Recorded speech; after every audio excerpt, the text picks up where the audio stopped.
महत्त्वाची बातमी आपण बघूयात। थोड्या वेळापूर्वीच हायकोर्टाकडून आलेला ही सुनावणी आणि मुंबई हायकोर्टाकडून अंतरिम स्थगिती देण्यास नकार देण्यात आलेला आहे। 2 सप्टेंबरच्या जीआरला स्थगिती देण्यास मुंबई हायकोर्टाने नकार दिला।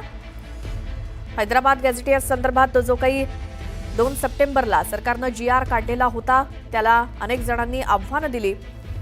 या संदर्भात हायकोर्टामध्ये सुनावणी झाली। मराठा कुणबी संदर्भातील जीआरला स्थगिती देण्यास मुंबई हायकोर्टाने नकार दिलाय। त्यामुळे राज्य सरकारला हा मोठा दिलासा म्हणता येईल। पुन्हा जाऊयात, आमच्या प्रतिनिधी सुस्मिता भदाणे आपल्या सोबत आहेतच। सुस्मिता, काय माहिती आहे तुमच्याकडे? ज्या पद्धतीने आदेश हे सरकारने पारित केलेले होते त्यांना कुठेतरी चॅलेंज करण्यासाठी ही आजची सुनावणी आहे। या सुनावणीमध्ये अतिशय महत्त्वाचे मुद्दे हे समोर आलेले आहेत। प्रमाणपत्र जारी करत असताना अनेक पुराव्यांची तपासणी केली जाते आणि त्याची छाननी होणं सुद्धा गरजेचं असल्याचं या संपूर्ण प्रकरणामध्ये सुनावणी दरम्यान पाहायला मिळालेलं आहे। ज्या पद्धतीने याचिकाकर्त्यांनी यामध्ये मुद्दे मांडलेले आहेत त्या सगळ्या मुद्द्यांची युक्तिवाद जो आहे तो सध्या आपण बघतोय की सुरू असल्याचं पाहायला मिळतंय। मुख्य न्यायमूर्ती श्री चंद्रशेखर आणि न्यायमूर्ती गौतम अखंड यांच्या खंडपीठासमोर ही सुनावणी सध्या सुरू आहे। हैदराबाद गॅजेटच्या अंमलबजावणीची मान्यता देणाऱ्या शासन निर्णयाला विविध स्तरावरती विरोध करण्यात आला। जर विरोध होत असेल तर या मागच्या अडचणी काय हे समजून घेण्याचा सुद्धा प्रश्न या निमित्तानं हायकोर्टाने उपस्थित केलेला आहे। ज्या वेळेला शासन अशा पद्धतीने निर्णय देतं त्याकरता जी प्राथमिक प्रक्रिया आहे ती नेमकी इथे अंमलबजावणी करण्यात आली का नाही याबद्दल सुद्धा प्रश्न थेट विचारलेला आपल्याला पाहायला मिळतोय। दुसरा महत्त्वाचा मुद्दा म्हणजे राज्य सरकार कायद्यावर आधारित प्रोसिजर यामध्ये फॉलो करणार का हा देखील मुद्दा इथं अधोरेखित केला गेलेला आहे। याचाच अर्थ असा की राज्य सरकारच्या एकूणच या सगळ्या धोरणाला विरोध होत असताना प्राथमिक पातळीवरती हा विरोध कशासाठी आहे हे समोर तुम्ही स्पष्ट करा ही मागणी मुख्य न्यायमूर्तींनी केलेली आहे। अनेक सरकारी पातळीवरती प्रोसिजर या सध्या सुरू आहेत, त्यामध्ये कुठल्याही अडचणी येत नाहीयेत। कुणबी प्रमाणपत्र जर जारी करणं हा प्रोसिजरचा भाग असेल तर मग याला विरोध का होतोय या दिशेनं सध्या हा युक्तिवाद सुरू असल्याचं पाहायला मिळतं। त्यामुळे राज्य सरकारनं हैदराबाद गॅजेट लागू केल्यानंतर या युक्तिवादातनं आणि या संपूर्ण सुनावणीतनं राज्य सरकारला दिलासा मिळत असल्याचं आपल्याला पाहायला मिळतं। बिलकुल सुस्मिता, थोडंसं थांबवते। याच संदर्भात आपल्या सोबत बोलण्यासाठी ओबीसी नेते हरिभाऊ राठोड आपल्या सोबत आहेत फोन लाईन वरती।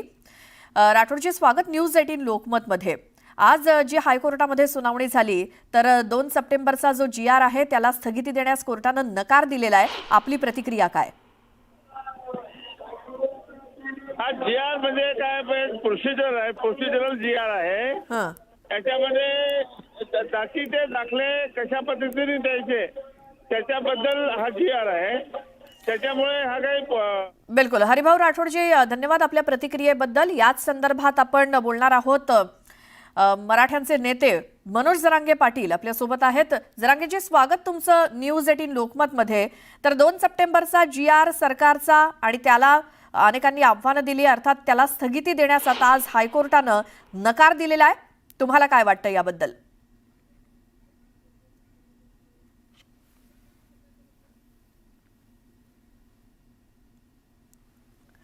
मनोज जरांगे पाटील आपल्या सोबत जोडले गेलेत। राज्य सरकारला हा मोठा दिलासा म्हणावा लागेल। मुंबई हायकोर्टामध्ये सुनावणी सुरू आहे। सरकारने 2 सप्टेंबरला जो काही जीआर काढला त्याला स्थगिती देण्यास हायकोर्टाने नकार दिलेला आहे। हा जीआर म्हणजे ही प्रोसिजर आहे कुणबी प्रमाणपत्र देण्याची, अशा प्रतिक्रिया येत आहेत आणि त्यालाच मात्र आव्हानं दिली गेली, त्याच्यावरती आक्षेप घेण्यात आला। मुंबई हायकोर्टामध्ये त्या संदर्भात सुनावणी सुरू आहे। मुंबई हायकोर्टाने आज 2 सप्टेंबरच्या जीआरला स्थगिती देण्यास नकार दिला। पुन्हा जाऊयात, आपल्या सोबत हरिभाऊ राठोड आहेत, ओबीसीचे नेते। हरिभाऊजी, बोला। बघा, हे जे म्हणजे जातीचे दाखले देण्याचे सुलभीकरणची योजना होती, म्हणजे सहज त्याने दाखले मिळावे म्हणून अनेक पुरावे लागतात। त्यापैकी हैदराबाद गॅजेट हा एक पुरावा होता आणि तसंही जर समाज माध्यमामध्ये आणि आधीचे जे आयोगाचे रिमार्क आहे ते जर बघितले तर या ठिकाणी मराठा आणि कुणबी तत्सम असं म्हटलं आहे. त्यामुळे स्थगिती देणं साहजिक आहे आणि म्हणून शासनाचं म्हणजे खरं कौतुक करायला पाहिजे की त्यांनी या जी बूज राखलेली आहे आणि माननीय न्यायालयाने सुद्धा या मराठा समाजाला दिलासा दिला आहे. बिलकुल. मात्र ही सध्या सुनावणी सुरू आहे, याला अनेक आव्हानं दिली गेली आहेत, आक्षेप घेण्यात आलेला आहे. त्या संदर्भात तुम्हाला काय वाटतं? सरकारनं GR तर काढला, मात्र त्याला न्यायालयामध्ये आव्हानं मिळत आहेत. न्यायालयामध्ये आव्हान देण्यासारखं काही नाहीये त्याच्यात आता, कारण स्थगिती दिली आहे ती हायकोर्टात दिलेली आहे आणि त्यामुळे अशा गोष्टी करता न्यायालयात जाऊ नये असं मला वाटतंय. सामाजिक न्यायाच्या भान राहून या गोष्टी न्यायालयात जाऊ नये आणि असं जर होत राहिलं तर सरकार जे निर्णय घेते आणि सरकारमधले मंत्री ज्या मंत्रिमंडळात आहेत ते मंत्री निर्णय घेतात, तेच विरोध करतात, हे अगदी चुकीचं आहे. त्यामुळे शासनाने याला चॅलेंज करण्याच्या भानगडीत पडू नये, अन्यथा आणखी समाज रस्त्यावर येईल. बरं, मात्र यामुळे बंजारा समाजाच्या आरक्षणासंदर्भातला मार्ग मोकळा झाला का? तुम्हाला काय वाटतं?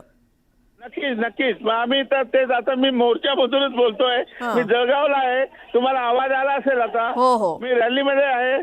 तर आज 1,00,000 सव्वा लाख ची रॅली आहे सगळीकडे. आज खरं म्हणजे परभणीला आहे, उद्या आपल्या धुळ्याला आहे आणि आपल्या या विदर्भ मराठवाड्यात आहे आणखी एका ठिकाणी. सांगायचं तात्पर्य आहे की आम्ही सुद्धा या निकालामुळे भारावून गेलो आहे की ती त्या हैदराबाद गॅजेटच्या आधारावर आम्ही भांडतो आहोत आणि त्या गॅजेटला जर मान्यता मिळाली, सरकारी मान्यता, न्यायालयाची मान्यता मिळाली असेल तर निश्चितपणे आम्हाला त्याचा आनंद आहे.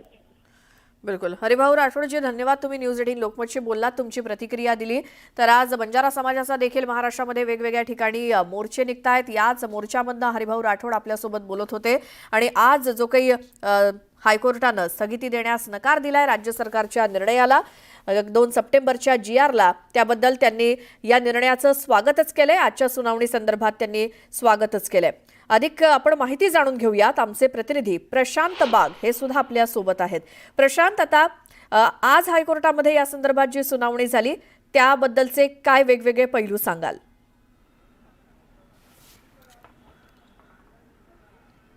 श्वेता, खरं तर आजची सुनावणी ही सगळ्यात महत्त्वाची आपल्याला नक्की मानली जात होती, कारण आपल्याला माहिती आहे की छगन भुजबळ समर्थक असलेल्या अनेक ओबीसी संघटना सुद्धा यांनी गंभीर आक्षेप घेतला होता. आणि खरं तर आज कोर्टामध्ये मुख्य न्यायमूर्ती यांच्या कोर्टामध्ये आज एक घमासान प्रकारचं दिसून येत होतं की आपलाच मुद्दा आग्रही पद्धतीनं योग्य कसा, हा आक्षेप आमचा योग्य कसा, याचिकाकर्त्यांच्या माध्यमातून खऱ्या अर्थानं वकिलांची जोरदार फौज ही युक्तिवाद करत होती. अनेक नाट्यमय घडामोडी होत होत्या. गंगाधर काळकुटे, जे मनोज जरांगे पाटील यांचे समर्थक आहे, यांनी सुद्धा हस्तक्षेप याचिका दाखल केली आणि या सगळ्या विषयामध्ये एक नवीन सगळी सुरुवात झाली. ज्यावेळेस मुख्य न्यायमूर्ती श्री चंद्रशेखर यांनी स्वतः सूत्र हातात घेऊन प्रश्न विचारायला सुरुवात केली, तर त्यावेळेसच खरं तर या निकालाचं स्पष्टता झाली. आता निकाल वाचन आता होत आहे. या ठिकाणी या सगळ्याच दाखल 5 याचिकांवर जो निकाल मुख्य न्यायमूर्ती चंद्रशेखर यांनी दिला, आणखीन हा निकाल हा दूरगामी परिणाम करणारा नक्कीच असू शकतो. कोणत्याही मराठ्यांना कुणबी प्रमाणपत्र वितरित करणं हे राज्य सरकारची इच्छा नाही, तर यामागे एक प्रोसिजर असते, हे तुम्ही का समजून घेत नाही, हा जो मुख्य न्यायमूर्तींनी खडा सवाल उपस्थित केला, हा सगळ्यात महत्त्वाचा या सुनावणीत कलाटणी देणारा मानला जातोय. राज्य सरकारच्या वतीनं मेरिटवर आम्ही या याचिकाकर्त्यांच्या आक्षेपांना विरोध करतोय. डॉक्टर बिरेंद्र सराफ महाधिवक्ता जे आहेत त्यांनी मांडलेली कणखर बाजू, याचबरोबर उच्च न्यायालयाचे मुख्य न्यायमूर्ती श्री चंद्रशेखर यांनी स्वतः हातात घेतलेली कमान की कोणत्याही व्यक्तीला ज्यावेळेस कुणबी प्रमाणपत्र दिलं जातं तर त्यावेळेस काही प्रोसिजर असते आणि या प्रोसिजरचा आधार बघितला जातो, कागदपत्र बघितलं जातात, रेफरन्स बघितलं जातात आणि यानंतर सुद्धा छाननी समिती सुद्धा असते, म्हणजे स्क्रुटिनी समिती. प्रशांत थोडंसं थांबवते, माफ करा. माझा प्रकाश टेंडगे आहेत आपल्यासोबत सध्या. प्रकाश जी, आज हायकोर्टातनं आलेला हा जो काही निकाल किंवा सुनावणी आपण म्हणू, त्यामध्ये 2 सप्टेंबरच्या GRला स्थगिती देण्यास नकार दिला हायकोर्टानं. आपली प्रतिक्रिया काय यावर? मी आताच बातमी ऐकली ती की कोर्टाने स्थगिती देण्यास नकार दिलेला आहे. पण एकंदरीत हा जो GR जो आहे तो ओबीसीचा आरक्षणाच्या मुळावर उठलेला हे आमची सगळ्यांची धारणा झालेली आहे. आणि त्याविषयी कोर्टाचं काही मत असेल तरी सुद्धा आता हा जो निकाल आहे ह्याला आम्हाला आव्हान द्यावंच लागेल. आम्हाला याच्यावरती सुप्रीम कोर्टाचा दरवाजा नक्कीच उघडा आहे. आम्ही त्यासाठी सुप्रीम कोर्टात न्याय मागू आणि त्याच्याशिवाय ही न्यायालयीन लढाई आमची सुरूच आहे. पण त्याच्याशिवाय आमची रस्त्यावरची लढाई सुद्धा आमची सुरू आहे. उद्या या ठिकाणी कुणबी समाजाचा लाख लोकांचा मोर्चा या ठिकाणी मुंबईत येत आहे. 10 तारखेला विदर्भ नागपूरला मोठा मोर्चा निघत आहे आणि प्रत्येक जिल्ह्यामध्ये आमचे येरगाव महामेळावे होणार आहेत. त्यामुळे सरकारला आम्ही हात ज्या मागे होईपर्यंत आम्ही सरकारशी आमचे 2 हात जे आहेत ते आमचे सुरूच आहेत. रस्त्यावरची लढाई न्यायालयीन लढाई आम्ही सुरूच ठेवणार आहोत. बरं, मात्र प्रकाशजी, एक गोष्ट यामध्ये की न्यायाधीश म्हणतायत की सरकारला काही ही कुणबी प्रमाणपत्र देण्याची हौस किंवा हट्ट नाही, तर तो एक प्रोसिजरचा भाग आहे. हे का नाही समजून घेत तुम्ही? आता काय झालंय की न्यायालयामध्ये न्याय सुद्धा जो आहे काय तो सुद्धा आता ह्या गरिबांसाठी न्यायासाठी सुद्धा फार म्हणजे प्रतीक्षा करावं लागत आहे. फार तिथं संघर्ष करावा लागत आहे. त्यामुळे हा न्यायालय शेवटी आम्हाला सुप्रीम कोर्टाचा हा जावंच लागणार आहे. आणि आम्हाला निश्चित आम्हाला खात्री आहे की आम्हाला सुप्रीम कोर्टामध्ये याविषयी आम्हाला नक्कीच न्याय मिळेल. बरं, धन्यवाद. तुम्ही आमच्याशी बोललात प्रकाशजी. आपल्यासोबत गुणरत्न सदावर्ते सुद्धा आहेत. गुणरत्नजी, स्वागत न्यूज 18 लोकमत मध्ये 2 सप्टेंबरच्या GR ला स्थगिती देण्यास नकार दिलेला आहे. काय तुम्हाला वाटतं यावरती? मी तुम्हाला सांगतो की माननीय न्यायालयांचं एक ड्यू प्रोसिजर झाल्यासारखं झालंय की दोन्ही बाजूंचे मतं ॲफिडेव्हिटवर आल्याच्या नंतर अशा प्रकरणांमध्ये स्थगिती दिली जाते. परंतु याचा अर्थ म्हणजे कायम स्थगिती नाकारली असा होत नाही. कारण लक्षात घ्या की मुळात माननीय मुख्य न्यायमूर्ती महोदयांच्या कोर्टाकडे हे प्रकरण मराठ्यांना ओबीसीतून आरक्षण म्हणजे आरक्षणाच्या प्रमाणपत्राच्या प्रोसिजर बाबत आहे. तर दुसरीकडे माननीय न्यायमूर्ती घुगे यांच्या 3 न्यायमूर्तींच्या पीठाकडे मराठ्यांना मराठा म्हणून आरक्षण देण्यात आहे. तर मला हे म्हणायचं आहे की रजिस्ट्रीनी किंवा म्हणजे मी नव्हतो आज कोर्टामध्ये, रजिस्ट्रीनी हे दोन्ही प्रकरण एकत्रच, कारण जर मराठ्यांनाच ओबीसीचं प्रमाणपत्र म्हणजे कुणबी प्रमाणपत्र द्यायची केस असेल तर 3 न्यायमूर्ती जर एखादी केस ऐकत असतील तर हे दोन्ही प्रकरण एकत्रच ऐकायला जायला पाहिजेत. परंतु तसं या बाबतीत झालेलं नाही. मला असं वाटतं की माननीय रजिस्ट्री किंवा माननीय सर्वोच्च न्यायालय या प्रकरणाकडे म्हणजे ज्युडिशियल प्रोसिजरच्या खाली सुद्धा गांभीर्यानं बघेल. कारण असं आतापर्यंत तरी माझ्या पाहण्यात नाही रिकरिंग कॉज ऑफ ऍक्शन असेल किंवा सबस्टेन्शियली एखादं प्रकरण एकमेकांमध्ये गुंतलेलं असेल. या दोन्ही अत्यंत कायदेशीर आणि काळजीवाहू गोष्टी आहेत. कायद्याच्या दृष्टीने सुद्धा न्यायालयीन एखाद्या कारणाच्या विश्वासार्हतेने सुद्धा. आणि राहिला प्रश्न आज न स्थगिती दिलेला, याच्यात म्हणजे जरंगेचा जय झाला किंवा सरकारला दिलासा मिळाला या आविर्भावात कोणी राहू नये.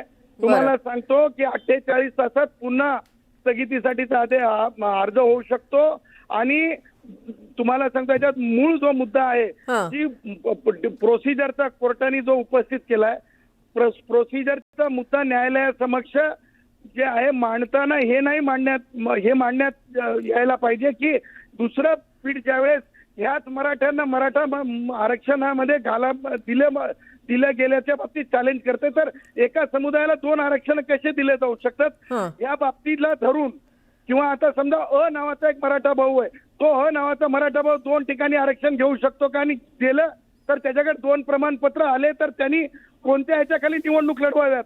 कारण मुद्दा कळीचा हा आहे. जिल्हा परिषदच्या निवडणुका, पंचायत समितीच्या निवडणुका, नगरपालिकेच्या निवडणुका, हे जरंगे नावाच्या ठिगळ राजकारण करणारा, म्हणजे शरद पवारांसाठी असो की उद्धवसाठी असो, ठिगळ राजकारण करणारा फाटलेलं राजकारण्यांचं ठिगळ आहे.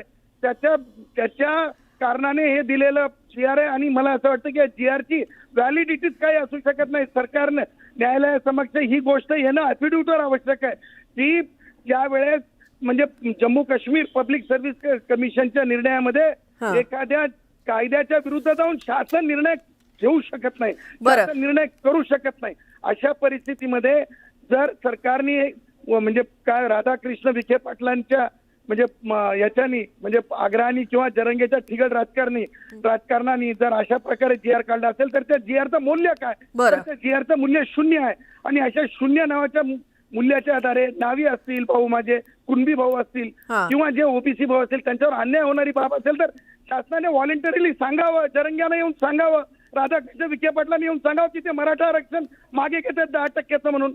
हे बघा, एका मला चुकीचा संदर्भ द्यायचा नाही, परंतु संदर्भ हाच आहे की जे माननीय न्यायालयाने सांगितलं ते मला असं वाटतंय की येणाऱ्या काही दिवसामध्ये तशा प्रकारची स्थिती राहणार नाही. न्यायालयाला सुद्धा जी आर रद्द करण्यासाठी आग्रह धरला जाऊ शकतो. 48 तासात तुम्हाला सांगतो प्रिज्युडिस दाखवल्याच्या नंतर प्रिज्युडिस दाखवण्यात आलेलं नाही आमचे म्हणजे एमपीएससीचे विद्यार्थी मराठा कुणबीकरणातून लागत आहेत असं प्रिज्युडिस दाखवलं का? नाही दाखवलं.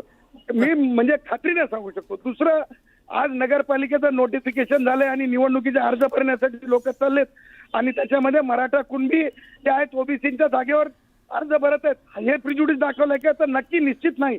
जेव्हा प्रिज्युडिस दाखवलं बिलकुल जातं, सदावर्तेजी, बिलकुल अगदी तुमचं म्हणणं लक्षात आलंय.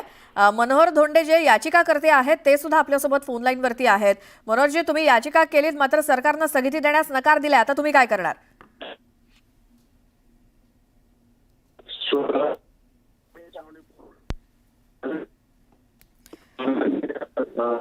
मनोहरजी, तुमचा आवाज नीट पोहोचत नाहीये. सरकारनं 2 सप्टेंबरला जी आर काढल्यानंतर याचिकाकर्त्यांनी बऱ्याच याचिका केल्या. 5 महत्वाच्या याचिका आल्या होत्या. मनोहर धोंडे त्यापैकी एक. तुम्ही याचिका केलीत मात्र सरकारनं स्थगिती देण्यास माफ करा, हायकोर्टानं स्थगिती देण्यास नकार दिलाय. काय म्हणाल?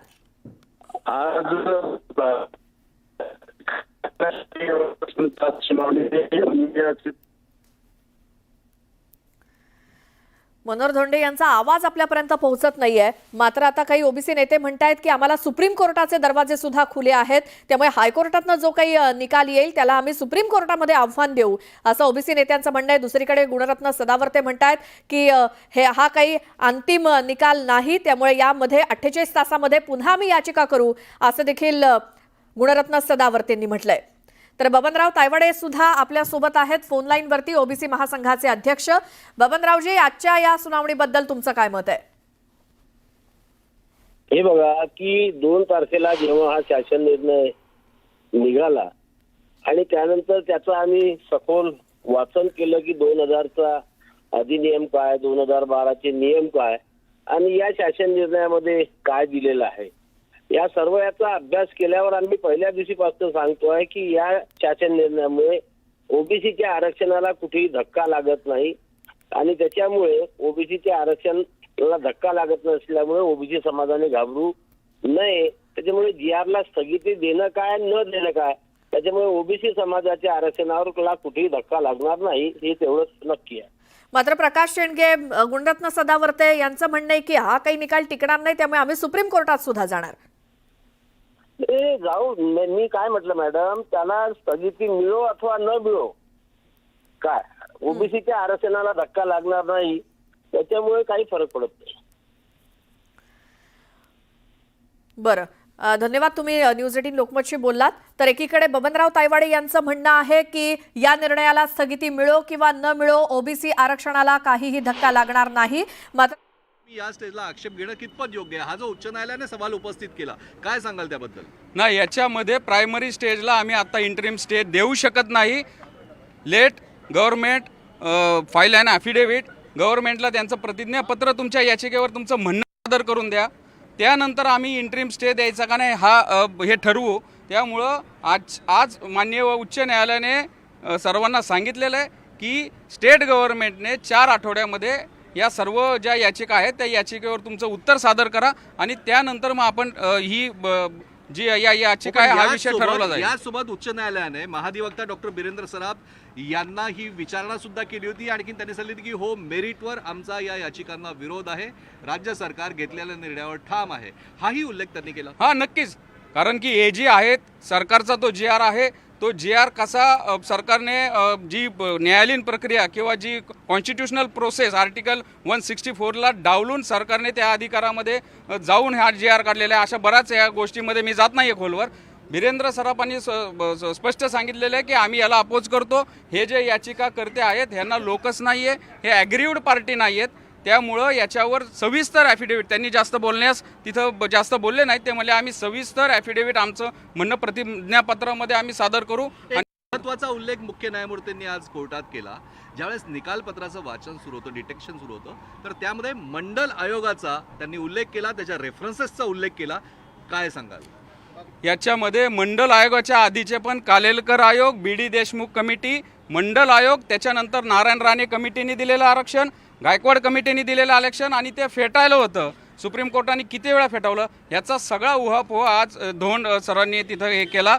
परंतु आज हे प्रायमरी स्टेजचं मॅटर होतं. यासाठी कोर्टाने सांगितलं की स्टेट गव्हर्नमेंटचं प्रतिज्ञापत्र येत नाही, स्टेट गव्हर्नमेंटचं ॲफिडेव्हिट येत नाही, त्यांची बाजू ऐकल्याशिवाय आम्ही यामध्ये आत्ता तुम्हाला इंटरिम रिलीफ देऊ शकत नाही. राज्य सरकारला 4 आठवड्याचा वेळ दिलेला आहे आणि त्यानंतर ही तारीख लागेल. पण या सगळ्या प्रकरणामध्ये गंगाधर काळकुटे यांनी ऑलरेडी कॅवेट दाखल केलेली आहे, हस्तक्षेप याचिका सुद्धा आज केली. आज लाखे म्हणून त्यांनी केले. म्हणजे वेगवेगळ्या प्रकारच्या याचिका आज येतात आहे, पण कोर्ट काही एंटरटेन करायला तयार नाही आहे. म्हणजे हा एकंदरीत राज्य सरकारच्या निर्णयाला सपोर्ट आणि मराठा समाजाला दिलासा असं म्हणायचं का? नाही, ते साहजिकच आहे. शेवटी हा जो गव्हर्नमेंटचा जो GR आहे, शासन निर्णय आहे, त्याच्यामुळं जो व्यथित होणारा OBC समाज आहे त्याच्या या रिट पिटिशन आहे आणि तो ज्यांच्यासाठी आहे, मग लाखे पाटील असतील, काळकुटे असतील, असे आजचे जे इंटरिम ॲप्लिकेशन इंटरव्हेन्शन होते ते आज आलो केलेले आहेत. त्यांनी सांगितलेलं आहे. पण आम्ही आलो करतो आजच्या दिवस, आज शेवटचा सांगितलं आहे. याच्या पुढं कुठली रिट पिटिशन किंवा कुठलं इंटरव्हेन्शन ते आलो करणार नाही. आमदार परिणय फुके आपल्यासोबत जोडले गेलेले आहेत. 2 सप्टेंबरचा जो काही GR आहे परिणयजी, त्याला तो रद्द करण्यासाठी नकार दिलेला आहे राज्य सरकारने. आपली प्रतिक्रिया? कोर्टाने हॅलो येस, कोर्टाने दिलेला आहे. कोर्टाने तो असा आहे की 2 सप्टेंबर 2025चा GR फार विचारपूर्वक केलेला आहे. त्यामध्ये कुठेही सरसकट मराठा समाजाला कुणबी समाजाचे प्रमाणपत्र मिळणार नाही किंवा त्याच्यामध्ये सगळे जे कायदेशीर बाब ज्या लक्षात घेऊन आणि प्रत्येकाला न्याय देण्याच्या याच्यात तो GR काढलेला आहे. फार अभ्यासपूर्वक तो GR काढलेला आहे. मला असं वाटत नाही की कुठेही त्याला रद्द करण्याचं किंवा कुठेही त्याला हे करण्याचं कोणताही कोर्ट त्याला करणार, कारण त्या GR मुळे कोणत्याही OBC समाजावर अन्याय होऊ शकत नाही. त्या GR मध्ये कोणत्याही प्रकारच्या चुकीच्या पद्धतीने मराठा समाजाला किंवा इतर कोणत्याही समाजाला OBCचं आरक्षण भेटू शकत नाही. तर मला असं वाटतं हे स्वागतार्थच आहे आणि सुप्रीम कोर्टाने फार विचारपूर्वक आणि फार अभ्यासपूर्वक हा निर्णय घेतलेला आहे. तर या निर्णयाच्या विरोधामध्ये काही याचिका देखील दाखल करण्यात आलेल्या होत्या की हा जो GR आहे तो रद्द करा. त्या संदर्भात काय सांगाल? नाही, याचिका ते प्रत्येकाचं स्वातंत्र्य आहे. कोणी कोणत्याही विषयावर कोर्टात जाऊ शकतो, कोणत्याही उच्च न्यायालयात, सर्वोच्च न्यायालयात जाऊ शकतं. तो प्रत्येकाचा अधिकार आहे. पण हा GR फार या GR मुळे कोणताही फरक पडणार नाही. 2 सप्टेंबरचा GR आहे. आज 1 महिना लोटल्यानंतरही आपण नुसतं 18 लोकांना सर्टिफिकेट मिळालेलं आहे आणि आरक्षण हे सर्टिफिकेटवर नाही, व्हॅलिडिटीवर मिळतं. ज्या लोकांकडे 1966च्या आधीचे पुरावे आहेत, दाखले आहेत, त्यांचे आजोबा पंजोबा खापर पंजोबांकडे जर काही दाखले असतील त्या लोकांना त्या कास्ट सर्टिफिकेट आणि व्हॅलिडिटी सर्टिफिकेट मिळतात. तर मला असं वाटत नाही की या GR मुळे कुठेही काही चुकीचं याच्यात हे केलेलं आणि या GR सोबत जे रेफरन्सेस मध्ये जे सगळे अनुसूचित जाती, अनुसूचित जमाती, OBCला किंवा इतर जातींना जे व्हॅलिडिटी होतं, त्या सगळे जे कायदे आहेत त्या कायद्यांचं 2012चा कायदा आहे, 2023चा कायदा आहे, 2024चा कायदा आहे. या कायद्यामधले ज्या तरतुदी आहेत ते लागू असल्यामुळे त्या सगळ्या तरतुदी फॉलो करणे बंधनकारक आहे आणि म्हणून कोणत्याही चुकीच्या माणसाला यामध्ये फायदा होणार नाही. जे वास्तविक OBC आहेत त्याच लोकांना या माध्यमातून सर्टिफिकेट मिळणार आहे. धन्यवाद सर, आपण दिलेल्या